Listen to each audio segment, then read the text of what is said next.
समुद्र मंथन जो कि देवता और दानव अमृत की प्राप्ति के लिए करते हैं, लेकिन उन्हें ये नहीं पता होता कि समुद्र मंथन अगर हम करेंगे तो उससे सिर्फ अमृत ही नहीं निकलेगा, उससे कुछ और चीज़ें भी निकल सकती हैं। और जो कि बाद में सबसे पहले जो चीज़ निकलती है उसको देख कर ही जो देवता और दानव होते हैं वो शौक हो जाती है कि हम तो किसी और के लिए प्रयास कर रहे थे, ये हो क्या रहा है और इनमें से क्या चीज़ें निकल रही हैं।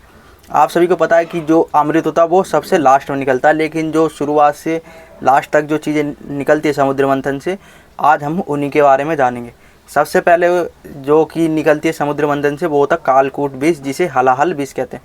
उसे भगवान शिव ने देवताओं के अनुग्रह पे पिया था। क्योंकि जो हलाल विष था वो पूरी सृष्टि का नाश कर देता, और वहीं पर जो हलाल विष था उसे भगवान शिव ने पी लिया था, और इसीलिए उनको नीलकंठ के नाम से भी जाने जाते हैं।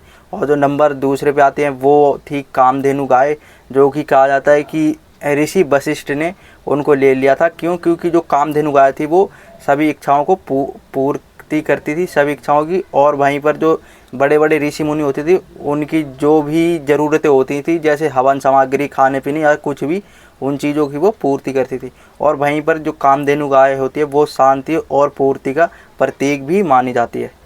तीसरे नंबर पर समुद्र मंथन से निकलता है उच्च श्रेवा घोड़ा। कहा जाता है कि इसे देवता और दानवों ने, पहले देवता इसे लेते हैं और बाद में दानव भी इसे ले लेते हैं। कहा जाता है कि जो उच्च श्रेवा घोड़ा होता है वो घोड़ों का राजा भी होता है, और वहीं पर इसके 7 मुख भी होते हैं, और जो कि श्वेत कलर का यानी कि सफ़ेद कलर का भी होता है, और जो कि प्रतीक माना जाता है शक्ति का, राजसी का और कौशलता का। और वहीं पर जो कि चौथे नंबर पे आते हैं वो होता है ऐरावत हाथी। आप सभी को पता है कि ऐरावत हाथी जो होता है वो इंद्र का वाहन है, और जो कि स्वर्गलोक में रहता है। कहा जाता है कि जो ऐरावत हाथी होता है वो हाथियों में सबसे शक्तिशाली होता है, और जो कि क्या हम ये भी मान सकते हैं कि जो हाथियों का पूर्वज भी है। और वहीं पर जो ऐरावत हाथी होता है वो प्रतीक माना जाता है शक्ति का, बुद्धिमत्ता का, और वहीं पर शांतिपूर्ण का। और इस तरीके से जो ये 4 रत्न निकले हैं ये उन 14 रत्नों में से अलग है। अब हम बात करते हैं 5वें नंबर की।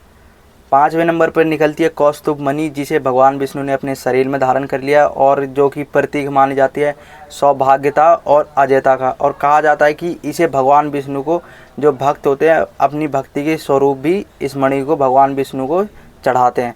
और 6ठे नंबर पर आता है कल्प वृक्ष।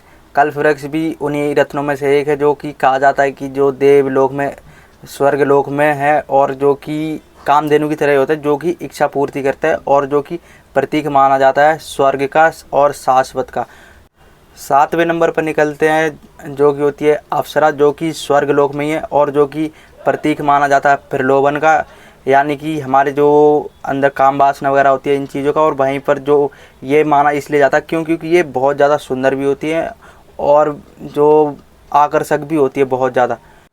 8वें नंबर पर समुद्र मंथन से निकलती है देवी लक्ष्मी। कहा जाता है कि जो देवी लक्ष्मी होती है जब समुद्र मंथन से निकलती है तो जो जितने भी देवता और दानव होते हैं वो उनके रूप को देखते ही रह जाते हैं, और उनके मन में जो देवी लक्ष्मी होती है ये इच्छा जागती है कि जो स्वर्ग में जो देवता थे वो कहते हैं कि ये स्वर्ग में रहेंगी, और जो पाताल लोक में जो दानव रहते थे वो कहते हैं ये पाताल लोक में रहेंगी। और वहीं पर जो लक्ष्मी होती हैं वो परेशान हो जाती हैं कि ये कर क्या रहे हैं, ये आपस में युद्ध कर रहे हैं। तो वो ब्रह्मदेव के पास जाती है, और ब्रह्मदेव वहीं से ये प्रथा शुरू करते हैं कि आज से मैं एक नई प्रथा शुरू कर रहा हूँ कि स्वयंवर, जो कि स्त्री का अधिकार होगा कि वो अपने हिसाब से वर को चुन सकती है। और इसलिए उन्होंने अब भगवान विष्णु को अपने पति के रूप में चुना, और जो कि प्रतीक मानी जाती है धन और समृद्धि का। 9वें नंबर पर समुद्र मंथन से निकलती है वारुणी देवी, जो कि असुर ले जाते हैं। असुर कहते हैं कि ये हमारे पास पाताल लोक में रहेगी, तो देवता भी कहते हैं कि चलो ठीक है कोई नहीं, ले जाओ।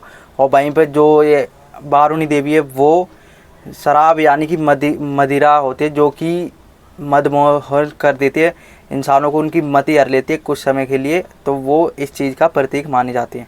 10वें नंबर पर निकलते हैं चंद्रमा। चंद्रमा को कहा जाता है कि भगवान शिव ने अपने मस्तक पर जगह दी, और वहीं पर जो चंद्रमा है वो कहा जाता है कि मानसिक स्थिति और जो व्यक्ति मन ही मन में दुखी होते हैं, और चंद्रमा जो कि एक शीतलता के प्रतीक माने जाते हैं। 11वें नंबर पर निकलते हैं 5 जन्य शंख, जिन्हें भगवान विष्णु ने ले लिया था, और कहा जाता है कि भगवान विष्णु के हाथ में ही रहते हैं, और जिसे प्रतीक माना जाता है विजय और शुभ्रता का। 12वें नंबर पर समुद्र मंथन से निकलते पारिजात वृक्ष, जो कि प्रतीक माना जाता है प्रेम का। और ये वही पारिजात वृक्ष जो कि इस समय में स्वर्गलोक में कहा जाता है। और कहा जाता है कि जब द्वापर युग में भगवान श्री कृष्ण की पत्नी सत्यभामा ने कहा था कि मुझे पारिजात वृक्ष चाहिए, तो जो भगवान श्री कृष्ण थे वो स्वर्गलोक से पारिजात वृक्ष को लेकर आए थे अपनी पत्नी के लिए, जो कि प्रेम का प्रतीक माना जाता है। 13वें नंबर पे निकलता है सारंग धनुष। और कहा जाता है कि सारंग धनुष जो है वो भगवान विष्णु ने ले लिया था। और कहा जाता है कि जो रामायण हुई थी उसमें भी भगवान विष्णु के जो राम अवतार जो 8वें अवतार थे, उसमें भी भगवान विष्णु के जो अवतार राम जी थे उन्होंने रामायण में इस सारंग धनुष का उपयोग भी किया था।